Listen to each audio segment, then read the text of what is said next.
Hi everyone and a very good evening to all of you and you are most welcome to Selection Target। कैसे हैं आप सभी लोग और आप सभी का स्वागत है आपकी अपनी प्रैक्टिस क्लास में। जितने भी लोग लाइव हैं प्लीज़ कंफर्म कर दीजिएगा कि ऑडियो वीडियो क्लियर है या नहीं। तो फिर शुरू करते हैं आज का सेशन जो कि है प्रैक्टिस 11।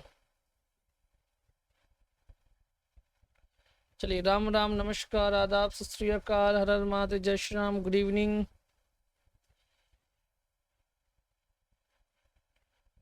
चलिए ऑल क्लियर ओके।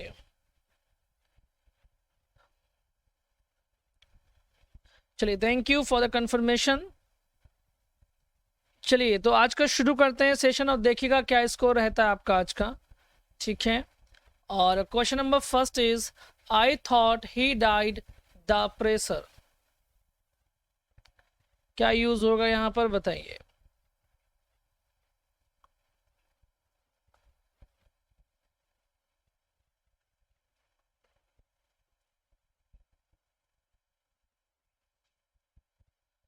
देखिए यहाँ पर प्रेशर कोई बीमारी नहीं है, ठीक है, प्रेशर कोई बीमारी नहीं है, इसलिए यहाँ पर डाइट के साथ में फ्रॉम का इस्तेमाल किया जाएगा। जब कोई व्यक्ति बीमारी से मरता है, डिजीज से, तब हम ऑफ लगाते हैं। जब कोई एक्सटर्नल रीज़न जैसे ओवर ड्रिंकिंग, ओवर ईटिंग, है ना, प्रेशर, इन सब से मरता है तो हम फ्रॉम लगाते हैं। ठीक है, बैटल फील्ड में मरता है तो इन लगाते हैं, ये सब पढ़ाया हुआ है मैंने आपको। ठीक है, फ्रॉम मतलब जब कोई एक्सटर्नल रीज़न होता है जैसे कि ओवर ड्रिंकिंग हो गया, ठीक है, ओवर ईटिंग हो गया, ठीक है, और बाकी प्रेशर हो गया, है ना, फूड पॉइजन हो गया, फूड पॉइजन से भी अगर मरता है तब भी। और इन मतलब जब वो बैटल में मरे, ठीक है, बैटल फील्ड में मरे और या फिर एक्सीडेंट में मरे तब हम इन लगाते हैं। ठीक है, विथ लगाते हैं जब कोई व्यक्ति शेम यानी शर्म से या ग्रीफ दुख से मरता है तब। फॉर लगाते हैं जब कोई व्यक्ति अपने बिलीफ या अपने कंट्री के लिए मरता है तब हम फॉर का इस्तेमाल करते हैं। ठीक है, बात समझ में आ गई, ये बात याद रखिएगा। सो फिलहाल right option is from, C option is absolutely correct हो जाएगा। ठीक है, answer the question number 2 he died a harness, इसमें क्या होगा बताइएगा। ठीक है,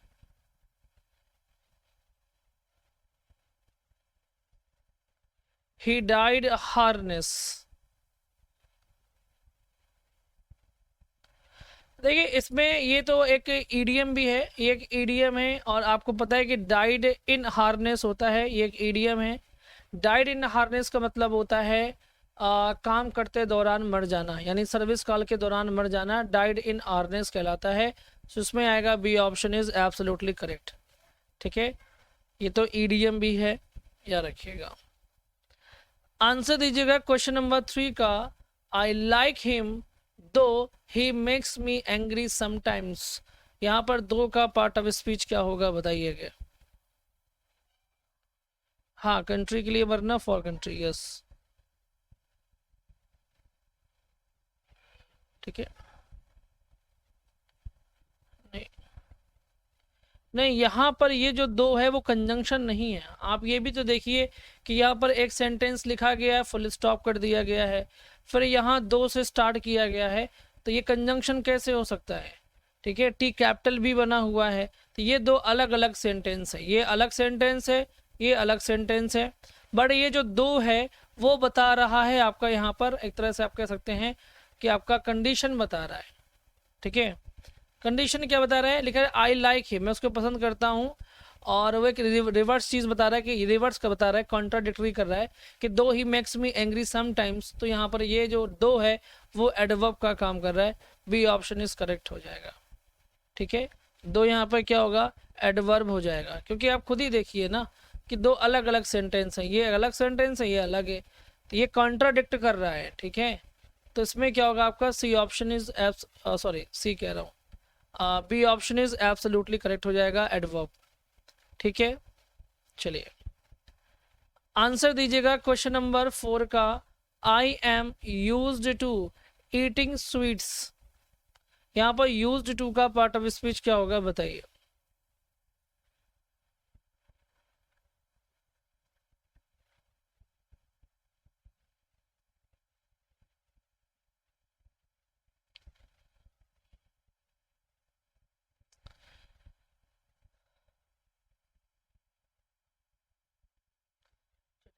ठीक है, मैंने इसके बारे में आपको कई बार पढ़ाया है। तो एडवर्ब नहीं होगा तो और क्या होगा वो बताइए, और क्या होना चाहिए आपके हिसाब से, फिर हम बताएं। I am used to eating sweets, तो यहाँ पर यूज्ड टू क्या है, ये एडजेक्टिव है। ठीक है, क्या है, एडजेक्टिव है। सो यहाँ पर ये एडजेक्टिव हो जाएगा, सी ऑप्शन इज करेक्ट। इसका मतलब होता है आदि, है ना, आदि होना। So C option is absolutely correct हो जाएगा। ठीक है, आंसर दीजिए क्वेश्चन नंबर 5 का क्या होगा, विच वन इज करेक्टली, इसमें क्या होगा बताइए।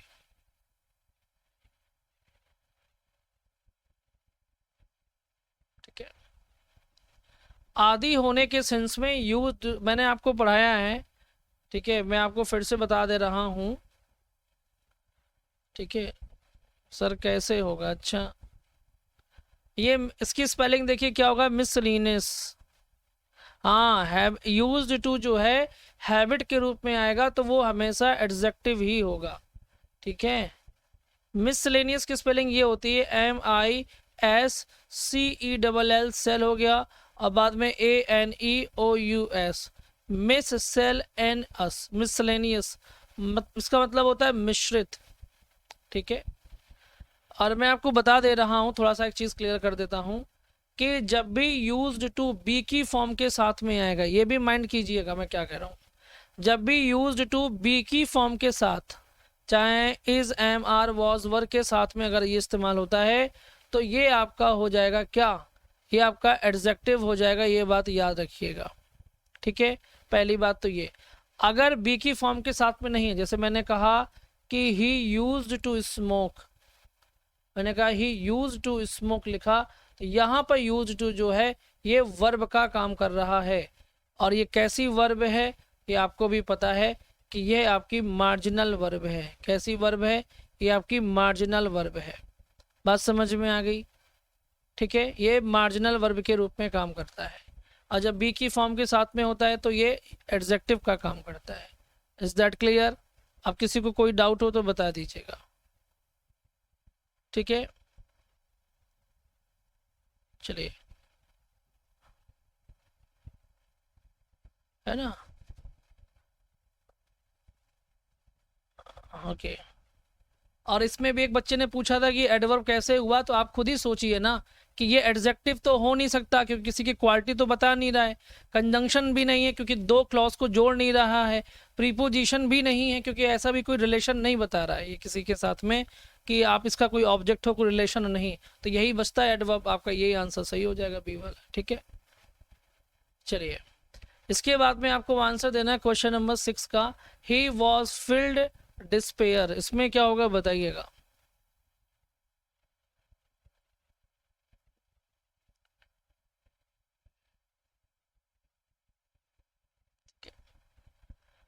इसमें आएगा ही वॉज फिल्ड, और आपको पता है कि आपको विद का इस्तेमाल करना चाहिए। ठीक है, अब कई बार बताया कि फुल के साथ में ऑफ और फिल के साथ में हमें विद का इस्तेमाल करना पड़ता है, तब भी कई बच्चे गलती कर रहे हैं।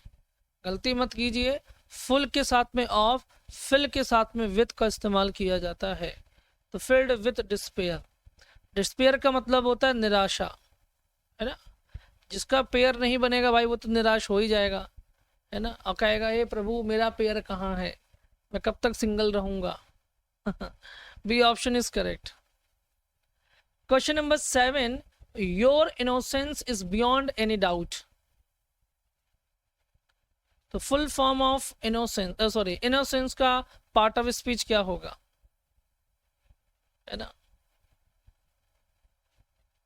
चलिए।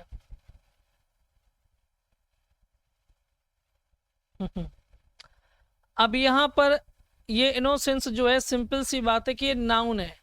क्यों नाउन है? क्योंकि योर क्या है आपको पता है, योर पॉजेसिव एडजेक्टिव है, और पोजेसिव एडजेक्टिव के बाद में नाउन ही आता है और कुछ नहीं आता, ठीक है। पोजेसिव एडजेक्टिव के बाद में नाउन ही आता है, तो ये नाउन है, सिंपल सी बात।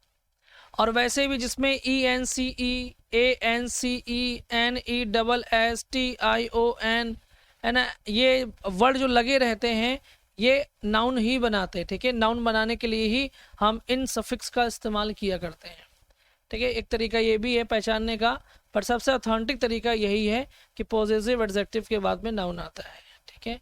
दूसरी बात, बियॉन्ड यहाँ पर क्या है, बियॉन्ड आपका यहाँ पर प्रीपोजिशन है, ठीक है। क्या है, प्रीपोजिशन है, याद रखिएगा।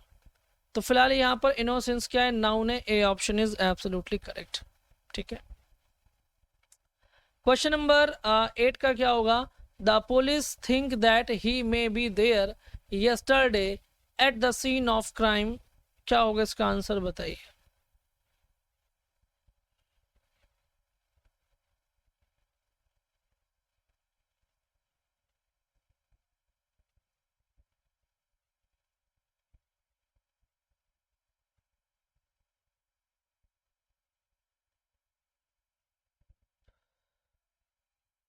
चलिए इसमें 8 में यानी इस क्वेश्चन में, चलिए कोई बात नहीं, इसमें बी आंसर जो दे रहे हैं वो बिल्कुल सही दे रहे हैं, क्योंकि आप ये भी तो सोचिए कि यहाँ पर यस्टरडे लिखा हुआ है, तो ये घटना पास्ट में होनी चाहिए थी, तो माइट लिखना पड़ेगा, ठीक है। सिंपल सी बात, ठीक है।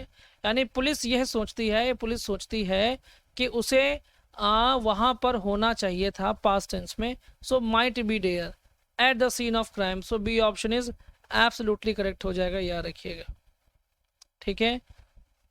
यस्टरडे,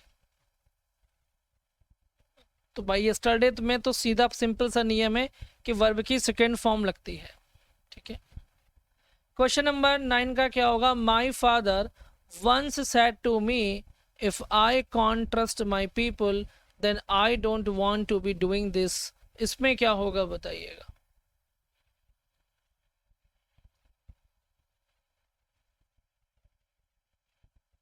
चलिए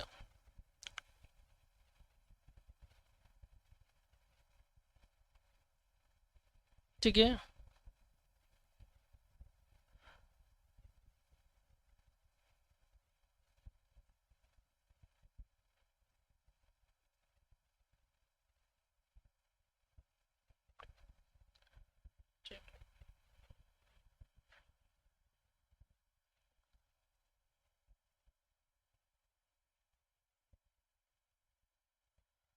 चलिए ठीक है।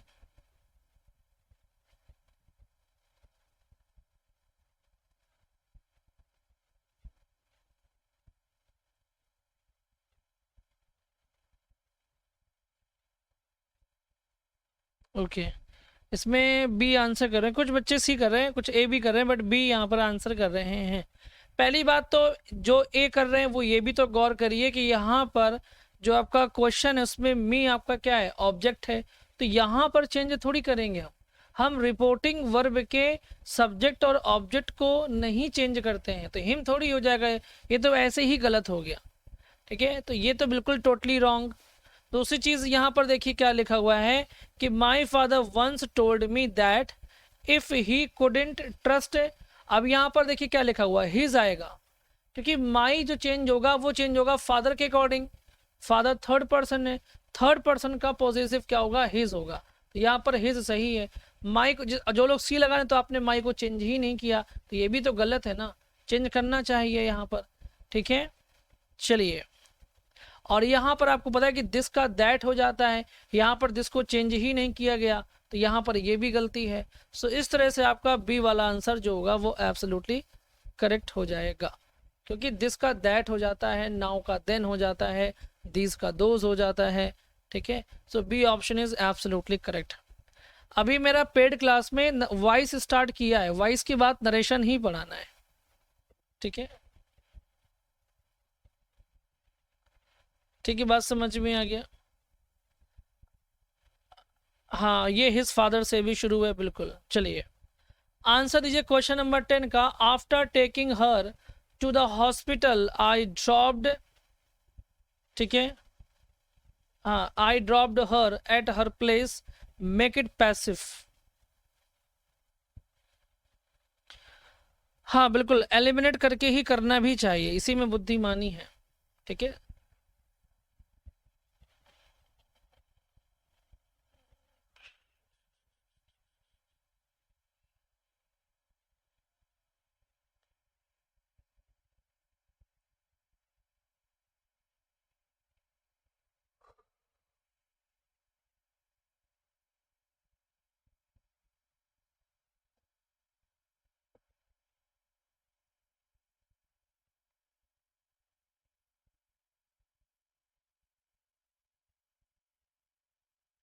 चलिए 10 का इसमें देखिए, यहाँ पर बहुत सिंपल सी बात है, मैं आपको बता देता हूँ।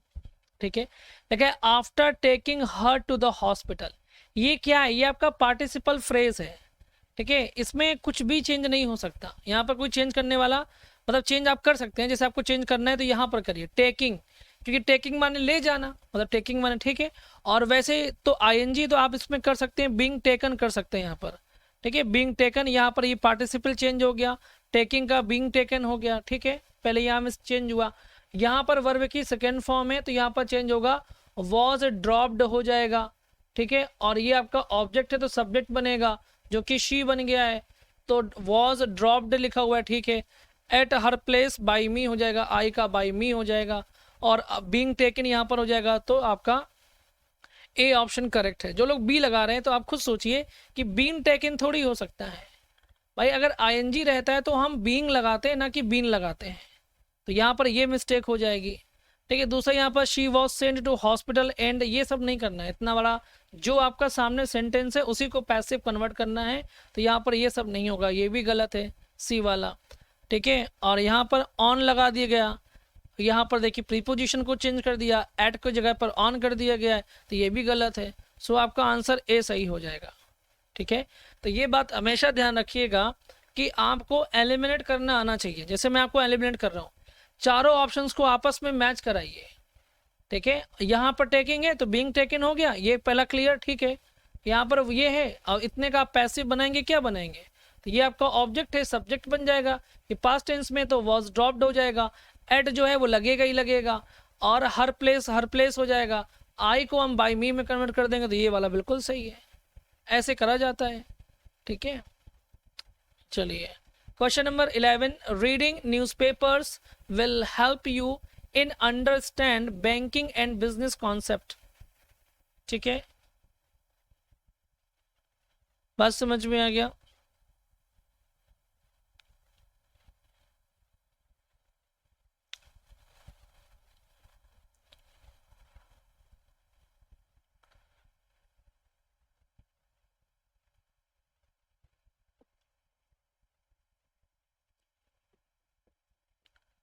तो लिखा हुआ है reading newspaper will help you in, understand नहीं होगा, आपको भी पता जीरंड आएगा, तो हो जाएगा अंडरस्टैंडिंग हो जाएगा। ठीक है, क्या हो जाएगा, अंडरस्टैंडिंग हो जाएगा।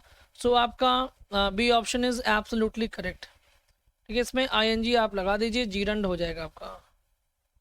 ठीक है, चलिए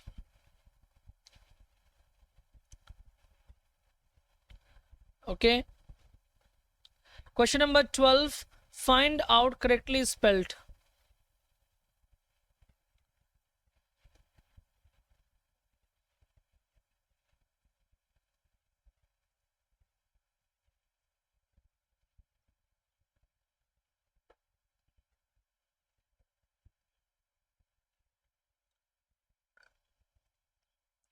देखिए इसमें सी ए अलग अलग आंसर आ रहे हैं, बट इसमें जो सही आंसर है वो है MONU, मोनू और मेंट। मोनूमेंट का मतलब होता है स्मारक। ठीक है, मोनू कर दीजिए MONU मोनू, और MENT मोनूमेंट। ठीक है, एकदम सिंपल सा था। चलिए, है ना, और कुछ नहीं करना है, EV नहीं लगाना है, आपको लग रहा है मोन्यूमेंट कर दे, मोन्यूमेंट नहीं, ये सब नहीं करना, सीधा monument, A option is correct हो जाएगा, एकदम सिंपल सा है। ठीक है, क्वेश्चन नंबर 13, ध्यान से पढ़िएगा कि if a software company sends its employees abroad to work for a foreign client, they pays them a daily allowance. इसमें क्या होगा बताइए, ध्यान से पढ़िएगा तभी आंसर आपको मिलेगा, आसान है बहुत।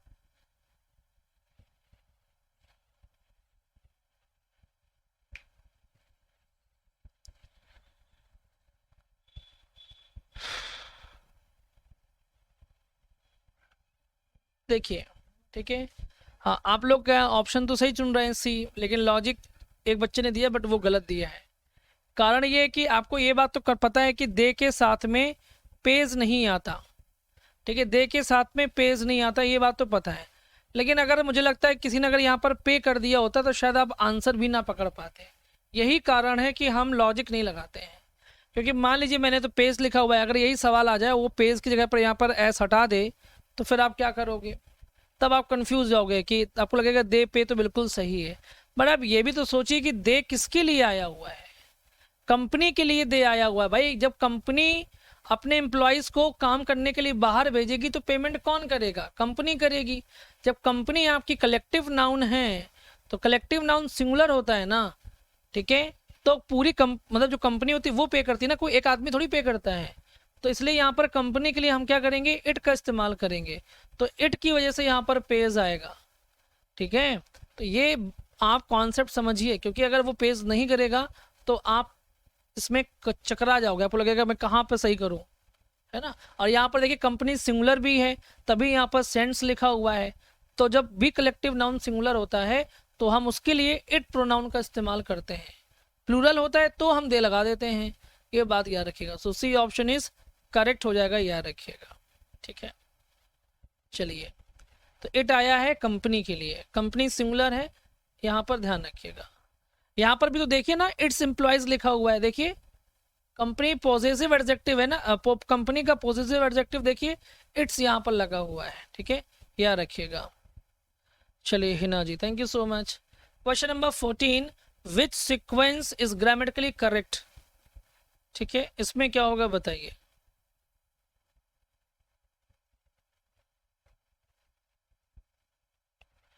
चलिए,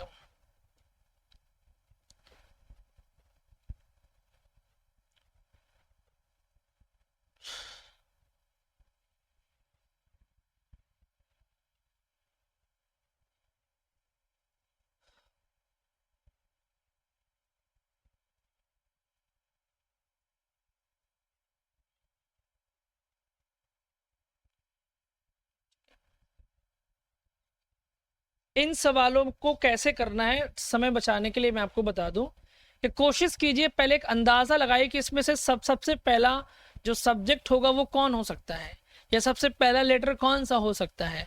तो जैसे हमने लगाया अंदाज़ा द कंट्री, तो ये कौन सा है, पी वाला है, तो पहले आप पी वाले को मैच करा लीजिए, ठीक है। मान लीजिए कि आपको वेन लगता है तो फिर आप वेन वाले में क्या आर है तो फिर आप आर वाले को मैच करते हैं। बट यहाँ पर मैंने अगर इसको पहला अंदाज़ा लगाया तो यहाँ पर आया पी वाला, ठीक है, पी लगा तो the country has adequate laws, यानी कि पर्याप्त कानून हैं, ठीक है। इसके बाद में फिर लगा बट प्रॉब्लम्स अराइज, लेकिन जो समस्या है वो कहाँ पर आती हैं, ठीक है, when these are not implemented in letter and spirit, तो यहाँ पर आपका ए आंसर जो होगा वो सही हो जाएगा, साफ बन के आ रहा है, ठीक है। तो यहाँ पर ए ऑप्शन जो है वो एब्सोल्युटली करेक्ट हो जाएगा, ठीक है, बात समझ में आ गई, ओके। इस तरह से इसको करना पड़ता है, ठीक है। पहले सब्जेक्ट गेस करना पड़ता है, फिर जो सब्जेक्ट गेस हो गया, अगर आपका मान लीजिए आपका सब्जेक्ट गेस हुआ क्यू वाले में, तो फिर आप क्यू वाले को जहाँ पर दिखेगा ये वाला, उसके फिर सारे वर्ड को मैच कर लीजिए, और अगर सही बैठ रहा है तो आंसर सही है, नहीं बैठ रहा है तो फिर आप चेंज करके भी देख लीजिए, ठीक है। सो राइट ऑप्शन इज आपका क्या हो जाएगा, ए हो जाएगा। चलिए सर, मेरी बेटी बहुत डिस्टर्ब कर रही है अब बेटी को तो आप ही को समझाना पड़ेगा no system of government is perfect, है ना। तो मेरी बात सुन रही तो बेटिया अभी परेशान नहीं करो मम्मा का, ठीक है, ठीक है।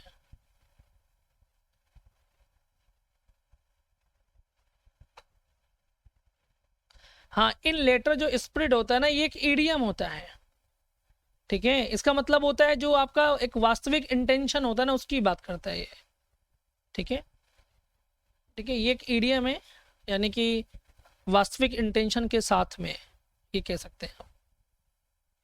चलिए इसमें आपको अफर्मेटिव बनाना है, तो यहाँ पर देखिए नो को चेंज करेंगे एवरी में, तो एवरी गवर्नमेंट नहीं है बल्कि एवरी सिस्टम है, तो यहाँ गवर्नमेंट हटाइए, सिस्टम वाला चूज कर लीजिए। Every system of government is imperfect. ठीक है, यहाँ पर परफेक्ट का इम्परफेक्ट हो जाएगा, क्यों?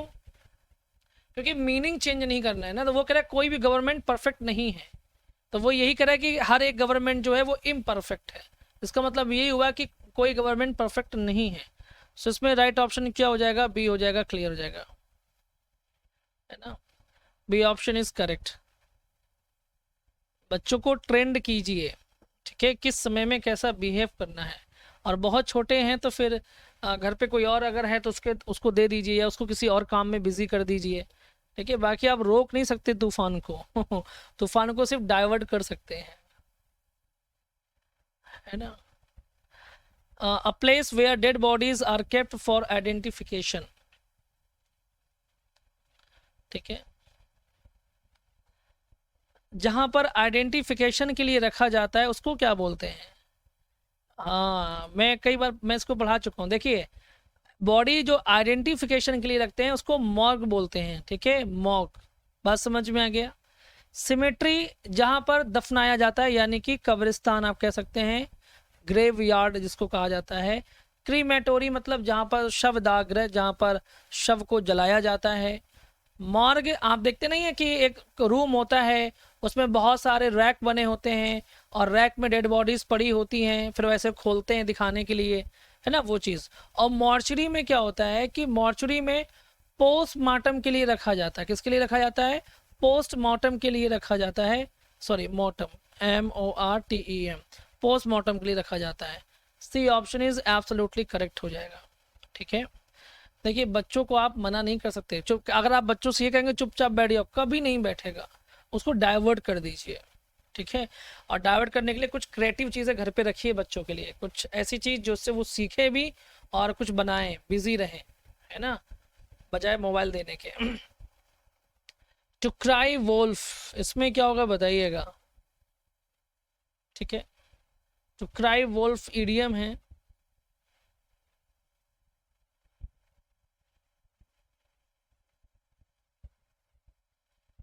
ठीक है।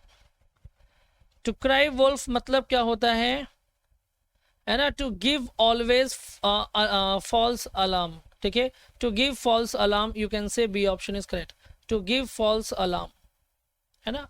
जब भेड़िया रोती है ना तो सबको लगता है कुछ होने वाला है बुरा, so B option is absolutely correct, है ना। कुत्ता रो रहा हो और हम लोगों के यहाँ देखते ना बिल्ली रो दे, अरे बिल्ली रो रही, कुछ गलत होने वाला है, वो चीज़। फिलहाल टू क्राई वोल्फ का मतलब होता है टू गिव फॉल्स अलार्म, ठीक है। Having finished his exercise, he put away his books, make it compound, ठीक है। कंपाउंड बनाना है, बना दीजिए।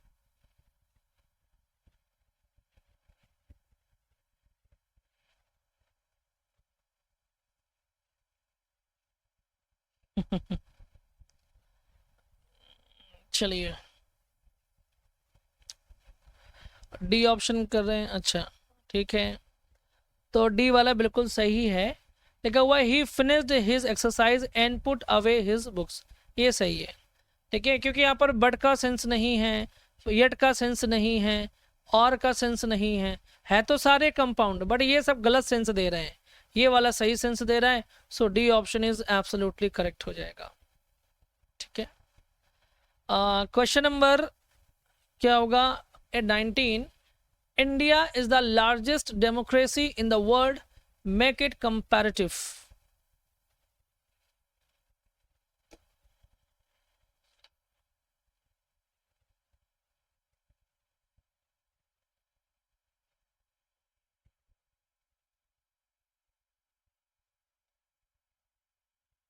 कोई बात नहीं राजू, आप एक बार बैक करके दोबारा से वीडियो को खोलिएगा तो आपका सेल्फ चैट आने लगेगा, ठीक है। हाँ, एक बार वीडियो को ऑफ करके फिर दोबारा ओपन कर लीजिए। चलिए, अब देखिएगा यहाँ पर क्या आएगा, यहाँ पर आएगा आपका कंपैरेटिव बनाना है, ठीक है। तो कंपैरेटिव के लिए यहाँ पर क्या होगा, लिखा हुआ है India is larger than any democracy. तो इंडिया अदर यहाँ पर लगाना पड़ेगा, ठीक है, क्योंकि वर्ल्ड में तो पूरा इंडिया भी आता है ना, तो अदर लगाना पड़ेगा, यहाँ अदर नहीं है, गलत हो जाएगा। India is larger than any other democracy in the world, ये सही लग रहा है। India is larger to any, to नहीं लगेगा, लार्जर के लिए देन लगता है। इंडिया इज लार्ज लिखा हुआ है तो ये भी गलत है, कंपैरेटिव नहीं है, पॉजिटिव डिग्री है। So B option is absolutely correct हो जाएगा, याद रखिएगा, ठीक है। यहाँ पर B option is absolutely correct, ठीक है। Question number 20, when we arrived at his house we were welcomed by his parents, make it active, ठीक है।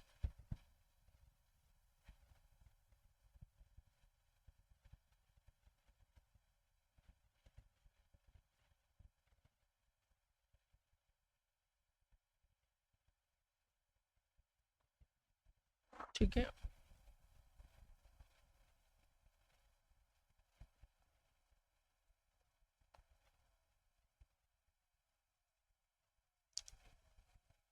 ओके। इसमें भी देखिए, कोई भी सवाल का आप आंसर जो कर रहे हैं पूरे लॉजिक के साथ आंसर करिएगा तो गलती नहीं होगी। जैसे मैंने बोला एक्टिव बनाना, ये पैसिव है, ठीक है। When we arrived at his house, अब यहाँ पर जो व्हेन लगा हुआ है तो आपको एक्टिव बनाना है और ये ऑलरेडी एक्टिव में है, तो हमें यहाँ पर चेंज करने की ज़रूरत नहीं है। तो हम लिखेंगे when we arrived at his house. Passive बना रहे, आप एक्टिव पैसिव कर रहे हैं ना, तो वॉइस के चेंजेस में हम आफ्टर थोड़ी कर देंगे। यहाँ पर व्हेन लिखा हुआ, क्या हम आफ्टर कर देंगे क्या? तो बी लगाना बिल्कुल इलॉजिकल है, ठीक है। अब दूसरी बात, यहाँ पर वर वेलकम्ड है और आपका ऑब्जेक्ट है हिज पेरेंट्स, तो यहाँ पर लगा दीजिए हिज पेरेंट्स सब्जेक्ट है, वेलकम्ड अस हो जाएगा, याद रखिएगा। सो ए ऑप्शन इज करेक्ट हो जाएगा। हैड नहीं लगेगा, गलत है, ठीक है। और वी वेलकम्ड नहीं होगा, ये भी गलत है, वरना सेंस गलत हो जाएगा। और when we arrived at his house we welcomed, ये भी गलत है, ठीक है। सो राइट ऑप्शन आपका ए हो जाएगा, एकदम सिंपल सा, है ना। मैं जब भी क्वेश्चंस करता हूँ नरेशन का या वॉइस का, एलिमिनेशन थ्योरी ही इस्तेमाल करता हूँ। एक्सप्लेन तो कर ही दिया है, कोई चीज़ रह नहीं गई है। बताया मैंने ना आपको कि यहाँ पर आपको हैड नहीं लगाना है, क्योंकि आप भी जानते हैं कि वर कब लगता है, वर वेलकम्ड लिखा हुआ है, ठीक है। तो वेलकम्ड का पैसिव क्या बनेगा, मतलब ये अभी आपका पैसिव वॉइस है, तो जब ये रहा होगा तभी आपका वर वेलकम्ड बना होगा, ठीक है। तो इसलिए यहाँ पर आपको क्या होगा कि यहाँ पर आपका आंसर आएगा वेलकम्ड वाला, हैड आ नहीं सकता, सिंपल सी बात है, ठीक है। और यहाँ पर आप देखिए देम लिखा हुआ है, देम लिखना भी गलत है ना। वी को आप देम में थोड़ी कन्वर्ट कर देंगे, ये भी तो कुछ लॉजिक होना चाहिए ना, ठीक है। और यहाँ पर भी देखिए when we will welcomed his parents, तो यहाँ पर वी आपका सब्जेक्ट है, तो यहाँ पर भी सब्जेक्ट ही रहेगा क्या, यहाँ पर भी क्या सब्जेक्ट ही रहेगा क्या, नहीं रहेगा ना। मैं आपको रोज बताता हूँ कि आप चाहे एक्टिव से पैसिव बनाइए, चाहे पैसिव से एक्टिव बनाइए, इतना दिमाग में रखिए जरूर कि सब्जेक्ट को ऑब्जेक्ट और ऑब्जेक्ट को सब्जेक्ट बनाना पहले दिमाग में रखिए, तभी आपका आंसर सही होगा। फिर इसके बाद में वर्ब का भी दिमाग में रखिए, देन आपका आंसर सही हो जाएगा, ठीक है। चलिए फिलहाल राइट ऑप्शन इज आपका ए हो जाएगा, ठीक है। Question number 21, stay till Sunday, इसमें क्या होगा बताइएगा, है ना। यही सब तो एग्जाम में पूछता है, इसी पैटर्न पे तो एग्जाम में सवाल आएंगे आपके पैसिव एक्टिव के, है ना। ये मत सोचिए कि हमने 12th तक पढ़ाया है तो हमको सब आता है, ठीक है। जिन्होंने भी पढ़ा है ना हमसे डिटेल में, उसको पता चला कि डेप्थ क्या होती है उसकी, ठीक है। जब वो डेप्थ देखता है ग्रामर की, उसको रियलाइज होता है कि बहुत कुछ सीखना है अभी। स्टे टिल संडे, तो यहाँ पर टिल क्या है बेटा, आपका प्रीपोजिशन है, सिंपल सी बात, ठीक है, प्रीपोजिशन है, याद रखिएगा, ठीक है। स्टे वर्ब है, टिल प्रीपोजिशन है, और प्रीपोजिशन के बाद में संडे, फिर यहाँ पर नाउन हो जाएगा आपका। So right option is C हो जाएगा, एब्सोल्युटली करेक्ट, ठीक है। चलिए very good. Question number 22, the speaker brought home the subject to the listeners, इसमें क्या होगा बताइए।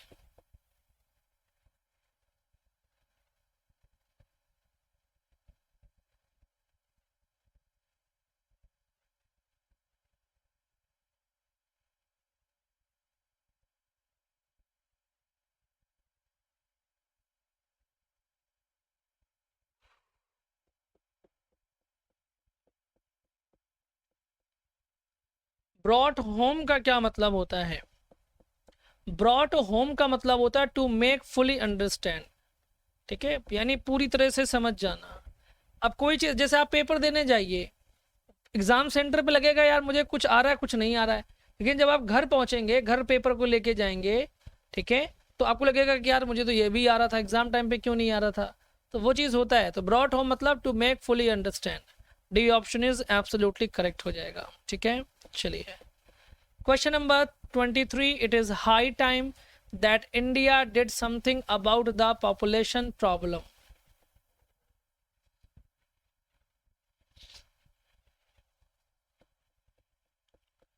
चलिए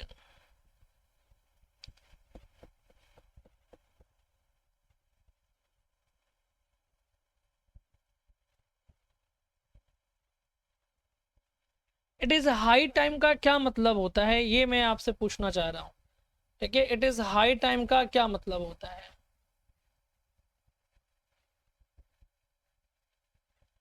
आपको पता है, एक फॉर्मेट मैंने आपको सिखाया है कि इट इज हाई टाइम, ठीक है, it is high time, it is about time,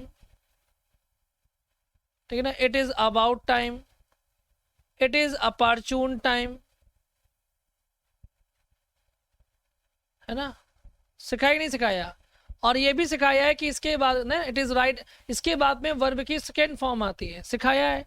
तो वर्ब की सेकेंड फॉर्म क्यों आता है? इसलिए आता है क्योंकि इट इज हाई टाइम का मतलब होता है ऑलरेडी लेट, ठीक है, यानी कि आप ऑलरेडी लेट हैं, यानी लेट हो चुके हैं, घटना हो गई पास्ट में, इसलिए वर्ब की सेकेंड फॉर्म आती है। अगर आप किसी चीज़ में लेट हो चुके हैं तो आप, वो घटना हो चुकी है और आप लेट हो चुके हैं, तो इसका मतलब है कि ऑलरेडी लेट, ठीक है, तभी वर्ब की सेकेंड फॉर्म आती है। तो इसका जो मीनिंग है, पढ़ करके तो लगेगा हाई टाइम मतलब ये राइट टाइम है, नहीं, ठीक है। तो इट इज़ हाई टाइम मतलब ऑलरेडी लेट, ये याद रखिएगा। तो आपको सी ऑप्शन इसको याद रखना है, ठीक है। ये क्वेश्चन को दिमाग में रखिएगा, मे भी पूछ ले, इट इज़ हाई टाइम को ऑलरेडी लेट, ठीक है। क्वेश्चन नंबर 24 का क्या होगा? आपको पता है इट इज़ हाई टाइम, ये एक फ्रेज, ये एक कह सकते हैं एक छोटा सा क्लॉज है जो एक इडियम का काम करता है, इसका मतलब होता है ऑलरेडी लेट, ठीक है। ये भी मैं आपको बता दूं, the pick lock broke through the bedroom window,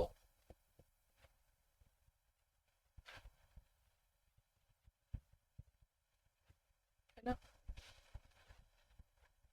इतना जान लीजिए कि इट इज हाई टाइम का मतलब होता है ऑलरेडी लेट, ठीक है। ये एक तरह का इडियम वाला सेंटेंस है, आप ये कह सकते हैं। फ्रेज इसलिए नहीं बोलूंगा क्योंकि उसमें वर्ब और सब्जेक्ट दोनों है, but it is high time means already late, you can Google it, ठीक है। अब उसमें और कुछ नहीं समझाने लायक है। ब्रोक इन क्या होगा? तो ब्रेक के साथ में आपको इनटू लगाना होता है, ब्रेक इनटू मतलब जबरदस्ती घुसना, तो यहाँ पर आएगा into, B option is correct हो जाएगा, याद रखिएगा, ठीक है। ब्रेक आउट का मतलब क्या होता है? बीमारी आदि का बहुत तेजी से अचानक से फैल जाना, ठीक है। अब ब्रेकअप का मतलब तो आप जानते ही हैं, आजकल बच्चे बच्चे भी जानते हैं, ठीक है। ब्रेकअप मतलब रिश्ते को ख़त्म कर देना। सो राइट ऑप्शन इज बी हो जाएगा, एब्सोल्युटली करेक्ट हो जाएगा, ठीक है। हाँ वही सेंध लगाना, ठीक है, ठीक है। Question number 25, find out the correct sentence, इसमें क्या होगा बताइएगा।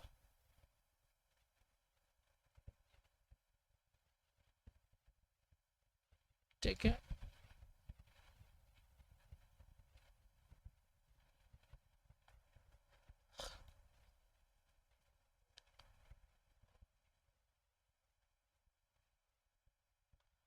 चलिए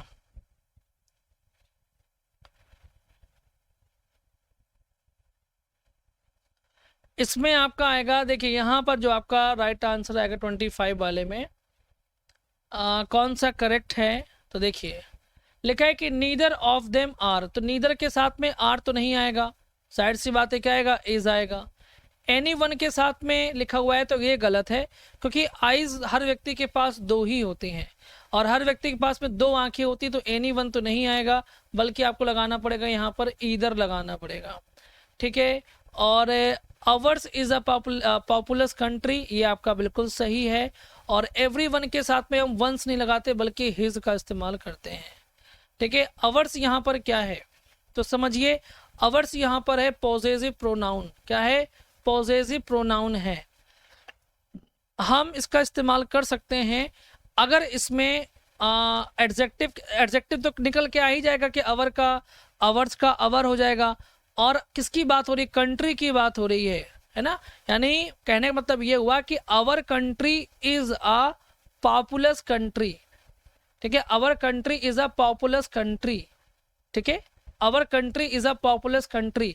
अब कंट्री कंट्री दो बार आ रहा है, तो हम एडजेक्टिव प्लस नाउन को, अगर वही नाउन रिपीट हो रहे हैं तो हम एडजेक्टिव प्लस नाउन को कन्वर्ट कर सकते हैं पॉसेसिव प्रोनाउन में। किस में कन्वर्ट कर सकते हैं, ठीक है, उसको कन्वर्ट कर सकते हैं पॉसेसिव प्रोनाउन में, हम कन्वर्ट कर सकते हैं। तो अवर कंट्री को मिलाकर के बनेगा अवर्स, ठीक है। और चूंकि कंट्री आपकी सिंगुलर है इसलिए वर्ब आएगी singular, is a populous country. So इसमें राइट ऑप्शन क्या हो जाएगा, सी हो जाएगा, absolutely correct. Is that clear? चलिए, बात समझ में आ गई। चीज़ें अच्छे से अगर मैं एक्सप्लेन कर देता हूं तो आप उसको दोबारा वीडियो देख सकते हैं, लेकिन बार बार रिपीटिशन नहीं किया जाएगा क्योंकि क्लास रिकॉर्ड हो रही है, ठीक है। The principal proved to be a wet blanket at the party of the students. तो इसमें अ वेट ब्लैंकेट का क्या मतलब होगा, ये एक ईडियम है, और इस ईडियम का क्या मतलब होगा बताइए।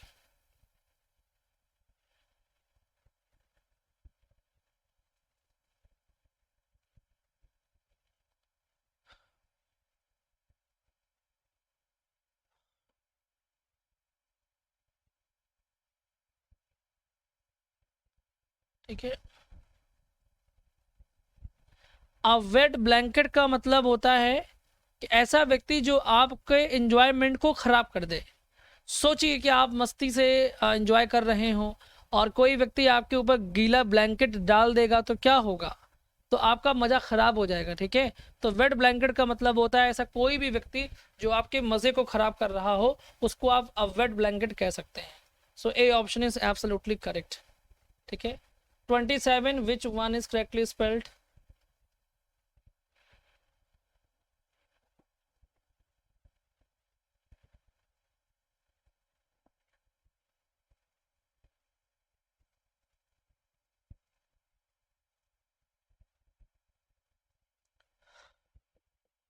ठीक है, तो इसमें आंसर क्या आएगा, हाँ इसमें आएगा कि आपका विच वन इज करेक्टली स्पेल्ड में बी ऑप्शन आएगा, हिंड्रेंस। बिल्कुल सही है।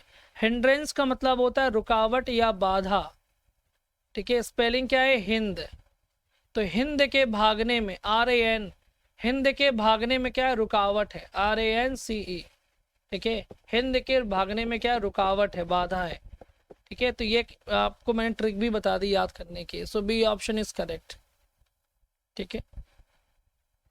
Question number 29, if the government strict corruption surely finish, ठीक है। Thank you. चलिए, यहाँ जितनी गलती करनी हो कर सकते हैं आप लोग, लेकिन एग्ज़ाम में गलती ना हो उसके लिए बहुत डेडिकेशन के साथ में काम करना है, ठीक है।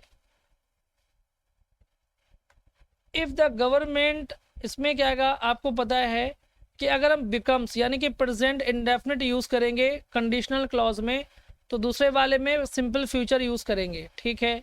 ये हो सकता है, ये तो उल्टा हो गया, नहीं होगा। बिकेम के साथ में अगर यहाँ पर वुड होता तब काम बन जाता, तो वो भी गलत है। और विल का इस्तेमाल तो हम कंडीशनल में करते ही नहीं है। सो आंसर आपका ए वाला सही हो जाएगा, याद रखिएगा, ठीक है। क्या हो जाएगा, ए वाला एब्सोल्युटली करेक्ट हो जाएगा।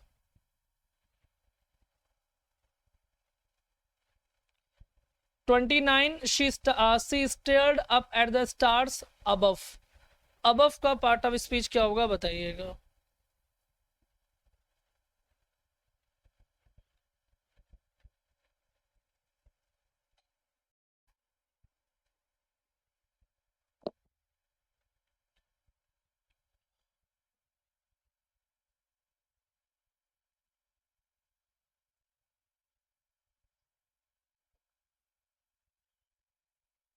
यहाँ पर जो ये अबव है ये आपका एडवर्ब का काम कर रहा है। कैसे पता हमको एडवर्ब का काम कर रहा है, देखा है, शी स्टेयर्ड अप, ठीक है, किसको देखा उसने? एट द स्टार्स, स्टार्स की तरफ देखा।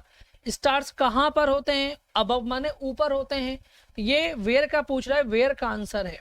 ठीक है, तो वेयर का आंसर क्या होता है? एडवर्ब होता है, यानी कि एडवर्ब ऑफ प्लेस। स्टार्स कहाँ हैं? अबव, ऊपर है। ठीक है, तो इसलिए यहाँ पर क्या आएगा आपका? ठीक है, हाँ, यहाँ पर आपका आ जाएगा adverb. C option is absolutely correct. ठीक है, question number 30, which animal makes a moo sound? है ना, कौन सा जानवर मूव साउंड करता है, बताएं।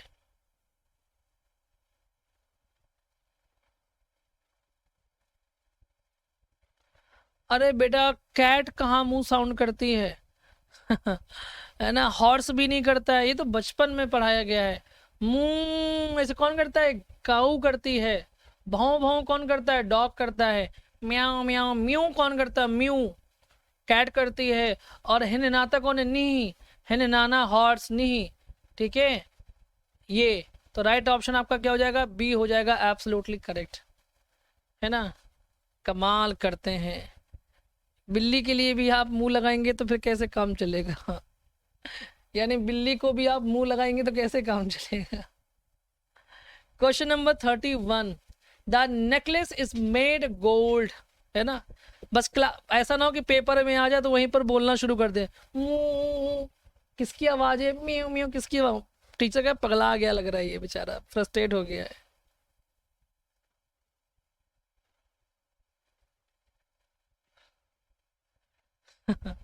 The necklace is made gold.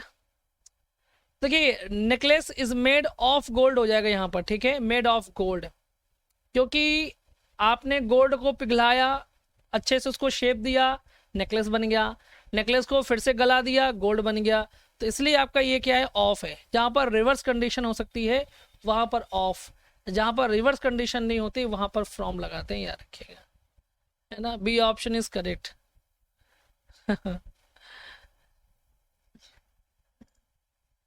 Question number 32, have feet of clay.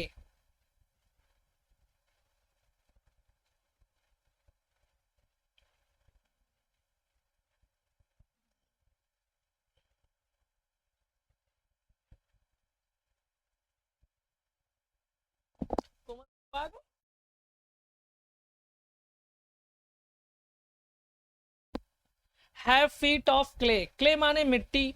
अब पैर जो है वो मिट्टी के हैं, तो मतलब उसमें कुछ कमियां हैं। यानी कि मैप, जैसे कोई व्यक्ति है, उसके पैर में अगर गंदगी लगी हो, ठीक है, गंदगी लगी हो तो मतलब उसमें कुछ दोष है, यानी फुल ऑफ फॉल्ट। ठीक है, D option is correct, full of faults हो जाएगा यहाँ पर। D option is absolutely correct. ठीक है, कोई बंदा उसके पैर में मिट्टी लगी मतलब उसमें दोष है, उसमें कमियां हैं, ऐसे ही आप याद कर सकते हैं। तभी तो किसी के घर जाइए तो आपके हाथ पैर पहले धुलवाएगा, भैया भैया बाथरूम यहाँ पर है, हाथ पैर धुल लीजिए, तुरंत वो आपको ऐसे करेगा, जाइए जाइए। है ना, वो चीज। Question number 33, he exceeded my request, इसमें क्या आएगा बताइएगा।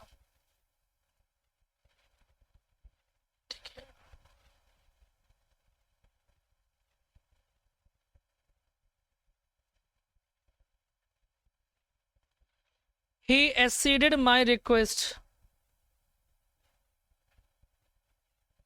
यहां पर अगर टू, एक्सीड माने स्वीकार करना, उसके साथ में टू का इस्तेमाल किया जाता है। याद रखिएगा, ये फिक्स प्रीपोजिशन है और फिक्स प्रीपोजिशन को आपको लर्न करना पड़ेगा। मैंने कई सारे फिक्स प्रीपोजिशन पब्लिक क्लास में भी करवाए हैं। देखिए, जो चीज़ें जिनकी कोई लिमिट नहीं है, जैसे स्पेलिंग एरर, इनकी कोई लिमिट नहीं है, ऐसी चीज़ें मैं पब्लिक में करवाता हूँ। क्यों? क्योंकि आप पेड में आपकी वैलिडिटी खत्म हो जाएगी तो आप क्या करोगे। और पब्लिक क्लास में वो चीज़ है, जैसे अभी फिक्स प्रीपोजिशन है, इसकी कोई लिमिट नहीं है, तो ये पब्लिक क्लास में करवा दिए। स्पेलिंग एरर पब्लिक क्लास में आप सर्च करेंगे, आपको सब मिल जाएगा। ठीक है, so D option is absolutely correct हो जाएगा। 34 में the art of making fireworks क्या कहलाता है बताइएगा। ठीक है,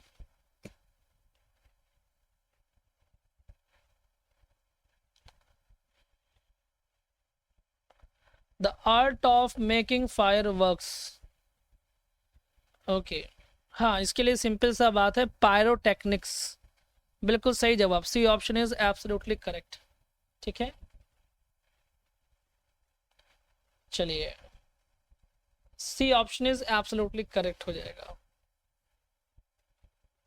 ठीक है, question number 35, find out the correct sentence. ठीक है, इसका क्या होगा बताइएगा।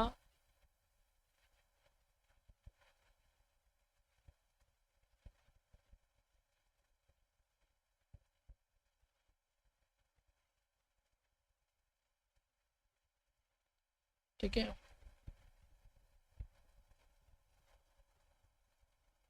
है ना। चलिए find out the correct sentence, इसमें क्या होगा।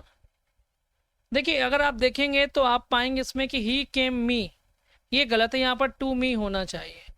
आई हर्ड टू अब्दुल, ये भी गलत है, यहाँ पर टू का इस्तेमाल नहीं करना है। I was returning to home नहीं होगा, आई वॉज रिटर्निंग होम होगा। आप passenger alighted from the train, तो ये D option is absolutely correct हो जाएगा। ठीक है, याद रखिएगा। मैं आपको थोड़ा सा यहाँ पर चीज़ें बता दूं क्योंकि मैंने यहाँ पर एक्सप्लेन नहीं किया। क्रोमैटिक्स का मतलब होता है साइंस ऑफ कलर। ठीक है, जैसे आप पटाखे छुड़ाइए, उसमें बहुत तरह के कलर आते हैं ना, तो उसमें मुझे एग्जैक्टली याद नहीं, पहले साइंस में सब याद रहता था, अब तो भूल गए हैं। पता नहीं ब्रियम करके कौन सा, ब्रियम क्या ऐसे कोई कलर मिलाते हैं जिससे कि मतलब केमिकल मिलाते हैं जिससे कि जब ब्लास्ट होता है तो डिफरेंट कलर आता है। न्यूमिसमैटिस्ट आप जानते हैं, सिक्कों का संग्राहक जो होता है। कॉस्मेटिक्स मतलब सौंदर्य प्रसाधन वाला होता है। ठीक है, याद रखिएगा।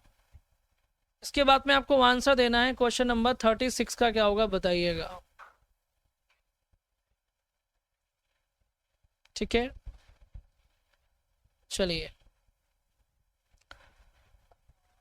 एलाइटेड का मतलब क्या होता है, अरे उतरना। ठीक है, एलाइटेड मतलब उतरना बेटा, उतरना, ट्रेन से उतरेगा ना, उतरना।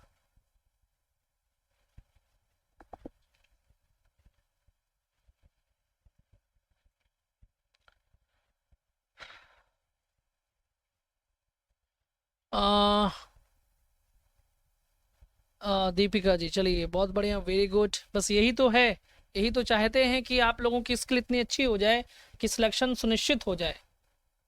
51 लगाने के बाद आपको रियलाइज हो जाएगा कि आप बहुत लेवल आपका पहले से इंप्रूव हो चुका है। He asked him intended to come with him, यहां पर आएगा इफ ही हैड। ठीक है, क्योंकि आपको पता है इसके बाद में कंजंक्शन आएगा, और कंजंक्शन आस्क के साथ में इफ आता है तो इफ आएगा। और फिर यहाँ पर इन्वर्जन ले रहा है, गलत, यहाँ पर दैट नहीं होगा, दैट नहीं होगा, तो ये वाला आपका आंसर सही हो जाएगा। सिंपल सी बात है। ठीक है, इज दैट क्लियर? ओके, ठीक है।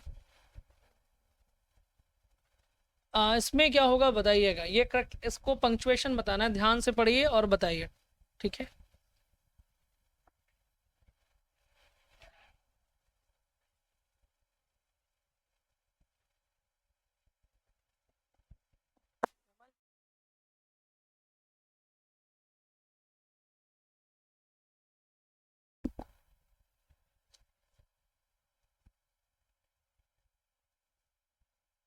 चलिए देखिए इसमें आंसर जो आपका सही आ रहा है वो डी वाला आ रहा है, बिल्कुल सही जवाब। ठीक है, कारण है ना कि टेल्स फ्रॉम शेक्सपियर, ये बुक का नाम है, और जो बुक का नाम होता है उसको हम कैपिटल लेटर में लिखते हैं। और ख़ास बात ये होती है कि जो प्रीपोजिशन आता है उस प्रीपोजिशन को हम हमेशा स्मॉल में लिखते हैं, याद रखिएगा। ठीक है, किस में लिखते हैं, स्मॉल लेटर में लिखते हैं। जैसे यहाँ पर ये लिखा हुआ है ना, अगर ये लिखा होता है कि टेल्स फ्रॉम शेक्सपियर, तो ये भी गलत होता। तो कैसे लिखा जाएगा, टेल्स और स्मॉल लेटर में फ्रॉम और शेक्सपियर। ये भी याद रखिएगा कि मैंने क्या कहा, मैंने केवल प्रीपोजिशन के लिए बोला कि प्रीपोजिशन जो होगा वो स्मॉल लेटर में होगा, लेकिन अगर कोई आर्टिकल दिया हुआ है तो वो कैपिटल लेटर में ही होगा। ये बात दिमाग में याद रखिएगा। मान लीजिए कि दा लिखा होता तो दा हम ऐसे लिखते, ना कि दा ऐसे लिखते, ये भी ध्यान रखिए, चाहे भले बीच में क्यों ना लिखा होता।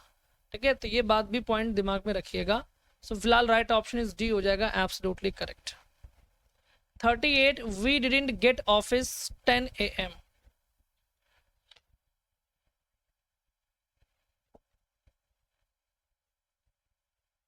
चलिए Tanu, very good. Thank you. हाँ, अब देखिए लिखा हुआ वी डिडंट गेट, यानी कि हम नहीं पहुंचे ऑफिस कब, 10 बजे, यानी एट 10 AM। अगर पॉइंट ऑफ टाइम लिखा हुआ है तो आपको एट लगाना चाहिए, ठीक है। पॉइंट ऑफ टाइम के लिए एट, के हम 10 बजे नहीं पहुंचे, get at. C option is absolutely correct. Question number 39, Kapil always keeps himself to himself, ठीक है, याद रखिएगा।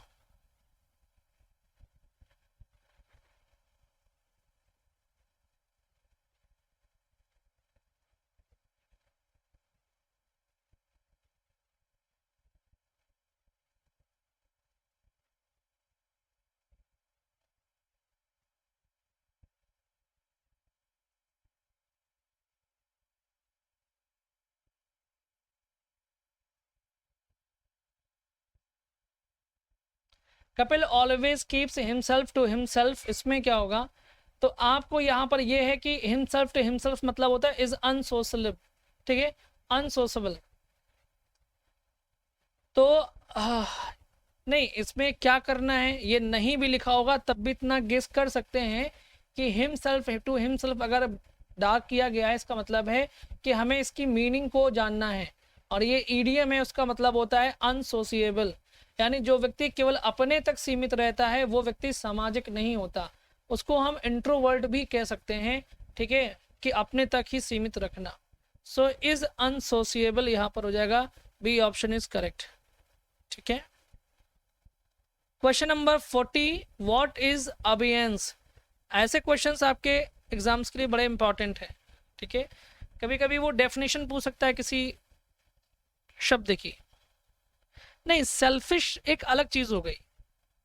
सेल्फिश लोग सामाजिक भी होते हैं लेकिन अपने फायदे के बारे में सोचते हैं, और अनसोशल होना एक अलग चीज होता है कि वो समाज से ही दूर रहता है ना। सेल्फिश लोग तो हम लोगों के बीच में भी रहते हैं और अपने फायदे के बारे में सोचते हैं। देखिए, ठीक है, अबियंस का मतलब होता है, मैंने अभी पढ़ाया भी है, ट्रिक भी बताई थी कि अभी यहां से जाओ, ठीक है। जैसे मान ली किसी से झगड़ा हो गया और आपको नहीं पता कि मुझे उसके साथ क्या करना है, तो आप बोलो अभी यहां से जाओ, अभी यहां से जाओ, ठीक है, अभी यहां से जाओ, नहीं तो फिर कूटेंगे तुमको। तो अभी डिलेमा की कंडीशन है यहाँ पर, तो अबियंस मतलब आप कह सकते हैं डिलेमा, ठीक है, याद रखिएगा।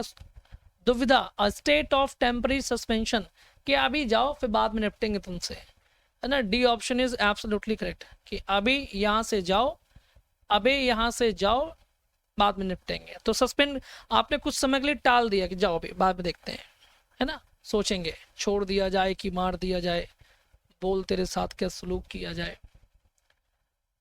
ठीक है। ध्यान से इसको पहले पढ़िएगा, एक नज़र यहाँ से यहाँ, फिर आंसर दीजिएगा, ठीक है।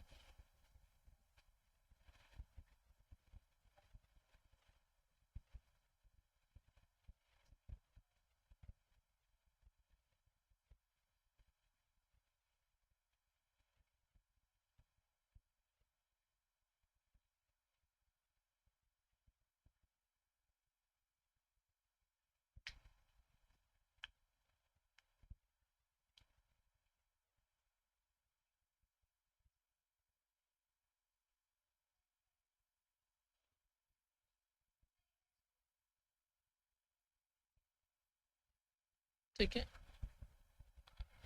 देखिए यहाँ पर आप एक चीज गौर कीजिएगा, लिखा हुआ है, तो इंटरनेट ने क्या किया है, हमारी जिंदगी को ट्रांसफॉर्म कर दिया है ना, बदल दिया है। आज हम एक क्लिक में जो चाहें वो पा सकते हैं। तो ट्रांसफॉर्म किया है, ना कि बाधा पहुंचाई, ना तो त्यागा है, ना कॉम्प्लिकेट किया है। So right option is A. Next one is,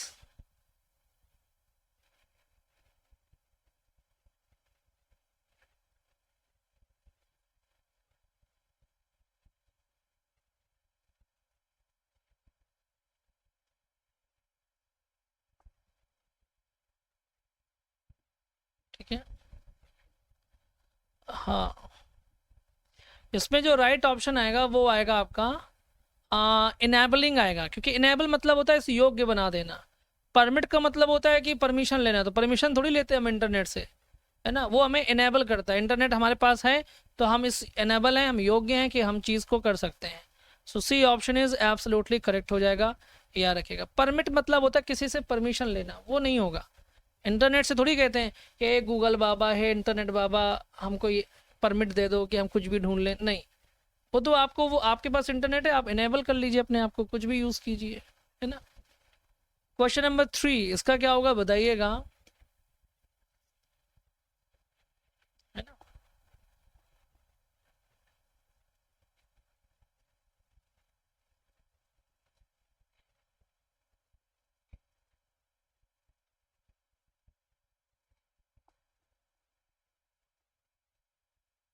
ठीक है, देखिए वो कह रहा है कि इंफॉर्मेशन यानी सूचना जो कि पहले क्या होती थी, वॉज वंस, वॉज लिखा हुआ ना पास्ट टेंस में, यानी information that was once scarce, यानी कि जो पहले कमी थी, यानी सूचनाएं जो पहले कमी थी, ठीक है, जो इंफॉर्मेशन है जो कि क्या थी, जिसकी कमी थी पहले, इज नाउ, अब वो क्या हो गई है, रेडली एक्सेसिबल, यानी कि बहुत तेजी से पहुंच वाली हो गई है, विथ अ फ्यू क्लिक्स, एक कुछ ही क्लिक्स के लिए।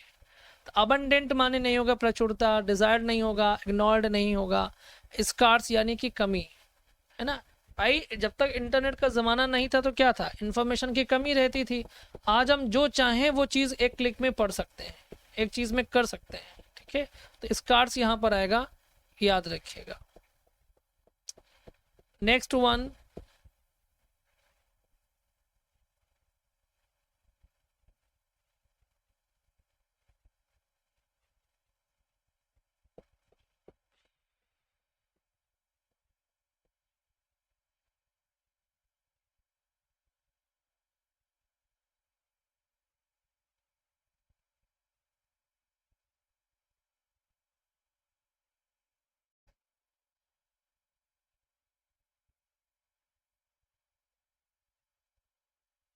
याद रखिएगा यहाँ पर एक छोटी सी बात यह है कि यहाँ पर लिखा है हालांकि दिस कन्वीनियंस, जो ये सुविधा है, ये कुछ रिस्क के साथ में आती है।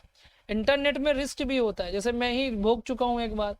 एक किसने, एक जो वो होते हैं ना, क्या बोलते हैं इनको, हैकर्स जो होते हैं, उसने मेरा सिस्टम को हैक कर लिया था। मेरे सारी सिस्टम, मेरे बहुत चीज़ों का नुकसान किया उसने।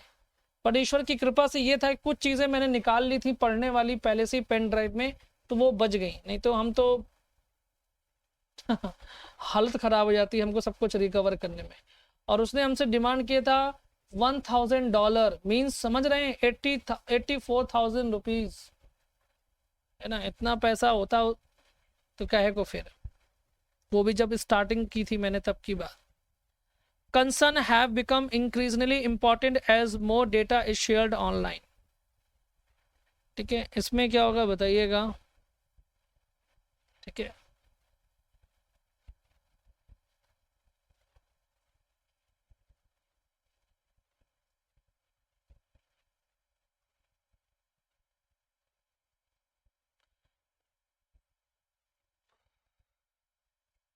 है ना, अगर प्राइवेसी की चिंता, ठीक है, अगर प्राइवेसी की चिंता है तो क्यों है, क्योंकि पर्सनल डाटा जो है वो ऑनलाइन शेयर हो जाता है, ठीक है। तो यहाँ पर आएगा पर्सनल, ठीक है, personal data is shared online, क्योंकि पर्सनल डेटा शेयर हो जाता है, इस वजह से ये प्राइवेसी कंसर्न भी है, ठीक है।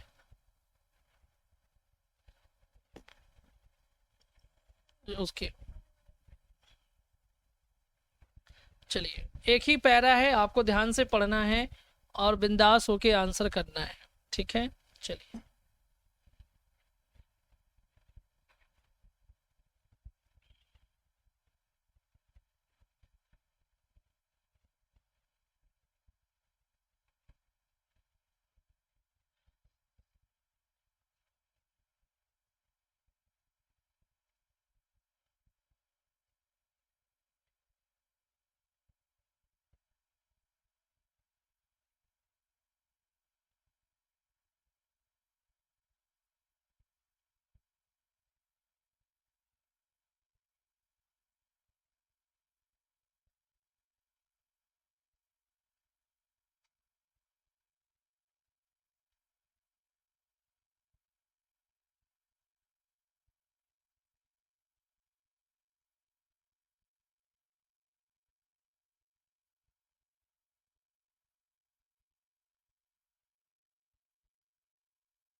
अगर हो गया हो तो प्लीज़ कंफर्म भी कर दीजिएगा।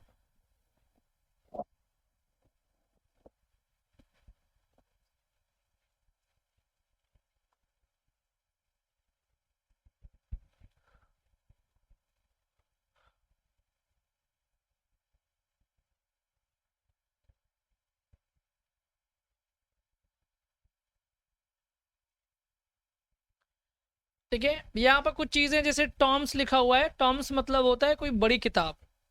ठीक है, और बैकएंड मतलब इशारा करना। ठीक है, कुछ जो है मेन मेन चीज़ वो मैंने आपको बता दी है। सेंचुरी आप जानते हैं अभ्यारण्य होता है। ठीक है, डस्टी टॉम्स का मतलब है किताबों का एक बहुत मतलब बड़ी किताबों का एक ढेर कह सकते हैं आप, जो गंदी हैं। ठीक है, वो चीज़। ठीक है, तो अब आपको आंसर देना है। क्वेश्चन नंबर 46 का क्या होगा बताइएगा।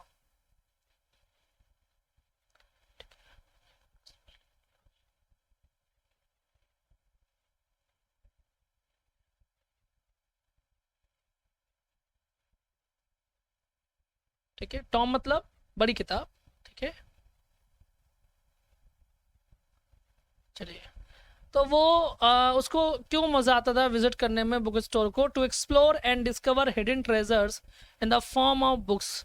वो किताबों के रूप में खजानों को ढूंढती रहती थी, मतलब वो किताबों से ही दुनिया के बारे में जानने के लिए, जो दुनिया में जो भी चीज़ें हैं वो जानने के लिए वो किताबें पढ़ती थी, उसके लिए एक्साइटेड रहती थी। ठीक है, इसके बाद में आपको आंसर देना है question number 47। What does the phrase transporting Meera to distant lands and times long past imply? क्या इम्प्लाई करता है, क्या बताता है इसके बारे में?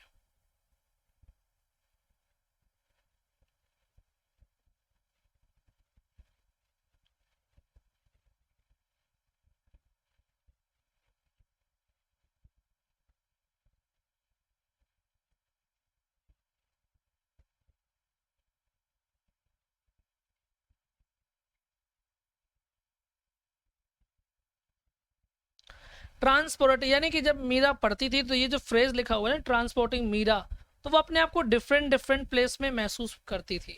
और अलग अलग पास्ट लिखा हुआ है तो मतलब अलग अलग इरा में भी चली जाती थी वो, है ना। जैसे हम अगर मान लीजिए मैं अगर पढ़ रहा हूँ मुगल काल पढ़ रहा हूँ, तो फिर मैं उस इरा में खो गया कि अरे यार कैसे राजा लोग आते होंगे, कैसे लड़ते होंगे, कैसे रहते होंगे, ये सब दिमाग में वो चीज़ है ना। वो अलग अलग प्लेसेस में घूम रही है वो चीज़। तो बी ऑप्शन करेक्ट हो जाएगा। ठीक है, ये यहाँ पर प्रिफर नहीं करती रीडिंग बुक्स करना, ऐसा नहीं है, बल्कि वो तो पढ़ रही है। पढ़ने पर जो ये वर्ड लिखा गया है उसके बारे में कि ट्रांसपोर्टिंग मीरा, यानी मीरा को ले जाती है किताबें कहाँ, डिफरेंट प्लेसेस में और एक डिफरेंट पास्ट इराज में। ठीक है, तो इसमें बी ऑप्शन इज करेक्ट हो जाएगा, याद रखिएगा। 48। How does Meera feel about the book store? कैसा महसूस होता है मीरा को?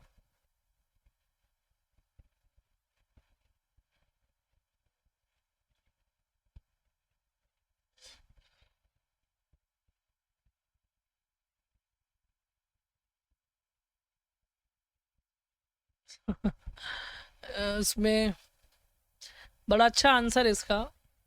पहली बात तो जो सी लगाया है सी गलत है, क्योंकि वहाँ बुक स्टोर में दोस्ती करने थोड़ी जाती है वो। ठीक है, सोशलाइज नहीं होने जाती, बल्कि वो उसके लिए बुक स्टोर क्या है, एक प्लेस जहाँ पर वो बहुत आश्चर्य महसूस करती है और बहुत सारी उसको प्रेरणा मिलती है ना। A place of wonder and inspiration. So D option is absolutely correct हो जाएगा, याद रखिएगा। ठीक है,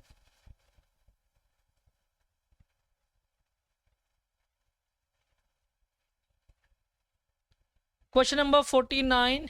Meera compared book stores with, इसमें क्या होगा बताइएगा।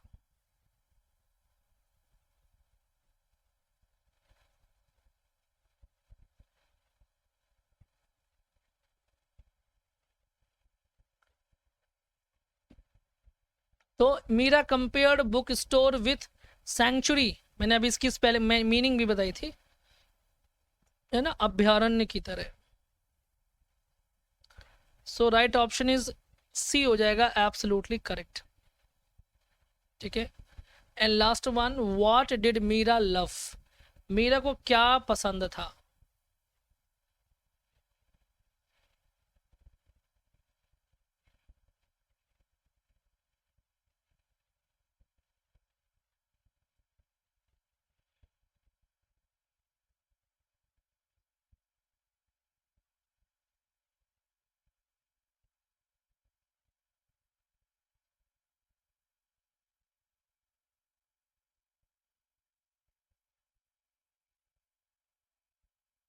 मीरा को पसंद था exploring the old book store, ठीक है, पुरानी बुक स्टोर को उसको ढूंढना पसंद था। So B option is absolutely correct हो जाएगा, ठीक है।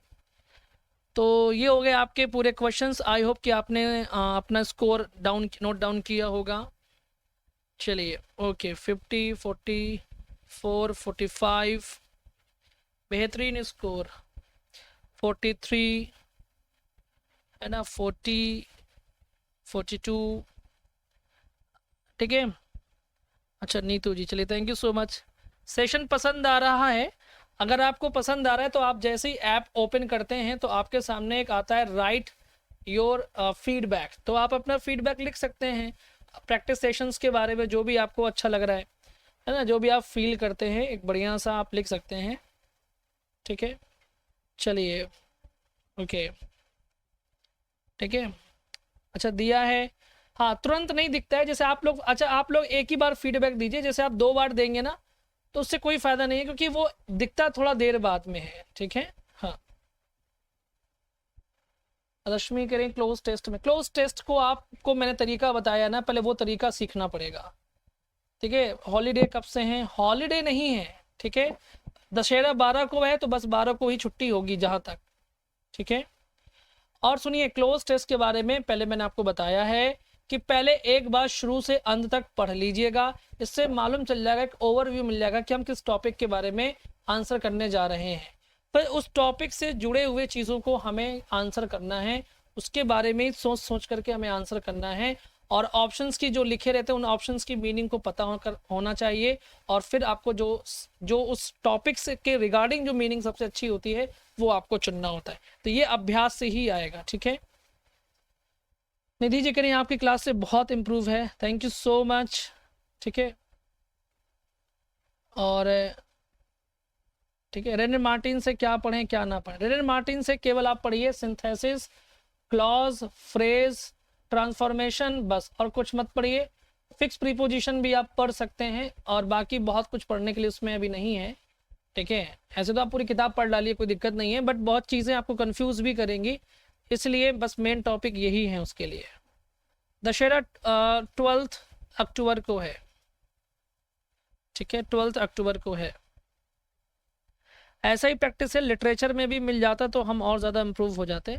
लिटरेचर के लिए आप समीर पाठशाला सर का प्रैक्टिस बैच चल रहा है, मैंने बताया तो है कई बार, समीर पाठशाला सर के यहाँ लिटरेचर का ऐसा ही प्रैक्टिस बैच चल रहा है।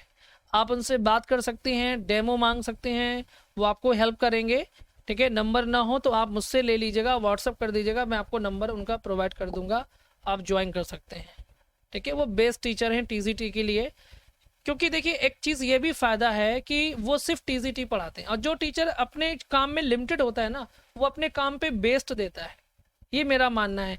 मैं ग्रामर तक सीमित हूँ तो मेरा पूरा फोकस ग्रामर में रहता है, ग्रामर प्लस वो कैब, इसी पे मैं कुछ ना कुछ करता रहता हूँ, ठीक है। और वो टीजीटी अकेले पढ़ाते हैं तो वो उस पर उनकी एक्सपर्टीज़ है, तो वो चीज़ बहुत अच्छा हेल्प करती है।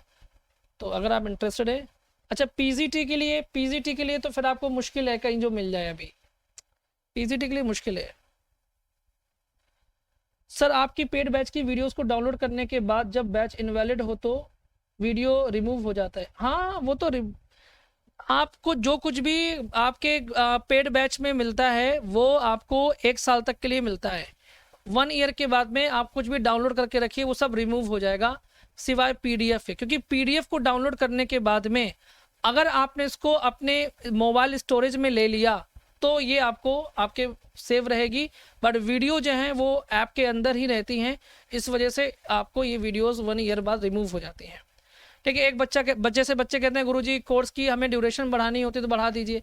देखिए हम फीस इतनी कम लेते हैं कि अगर हम ड्यूरेशन बढ़ाने लग जाएंगे तो फिर हम सर्वाइव नहीं कर पाएंगे, इसलिए हम पहले से ही फीस कम रखते हैं। या तो हम 3,000 4,000 फीस ले लें और फिर बढ़ाने के नाम पर हम आपसे 200 रुपये लेकर के 50 रुपये लेकर के बढ़ा दिया करें, तो उससे कोई फ़ायदा नहीं है, बात वही घूम फिर के पड़ती है, ठीक है। जैसे बच्चे कंपैरिजन करते हैं कि फलाना कोचिंग में तो सर जी ड्यूरेशन बढ़ा देते हैं, और हम पूछते हैं कि फ़ीस कितनी लेते हैं तो बताते हैं कि वहाँ पर फीस 4,000 लगती है, 5,000 लगती है। तो जो इतनी फ़ीस लेगा आप 5,000 4,000 में तो 4 साल पढ़ लेंगे हमारे यहाँ, इसलिए थोड़ा थोड़ा ही हम लेते हैं ताकि आप अफोर्ड भी कर सकें और आपके ऊपर भी बर्डन ना पड़े और हमारे ऊपर भी एक बर्डन ना पड़े, ये कि है ना, कि हमें भी आपको बहुत समय तक लेके चलना पड़े, कि है ना, वो चीज़ हो जाता है। ठीक है। हाँ, ग्रामर जो मेरी ग्रामर है वो आपका टीजीटी पीजीटी सबके लिए बढ़िया है, बेहतरीन है। एलटी में भी बहुत हेल्प कर जाएगा, कोई दिक्कत नहीं है। ठीक है।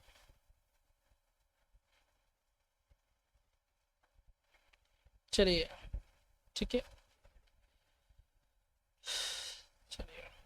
सो आज के लिए बस इतना ही है। आपसे बाकी मुलाकात होगी कल अपने समय पर, और ग्रामर वालों से बच्चों से मुलाकात होगी 7:30, ग्रामर वालों से मिलेंगे। ठीक है, बाकी लोगों से कल। तब तक के लिए बाय बाय, नमस्कार एंड जय हिंद, गुड नाइट।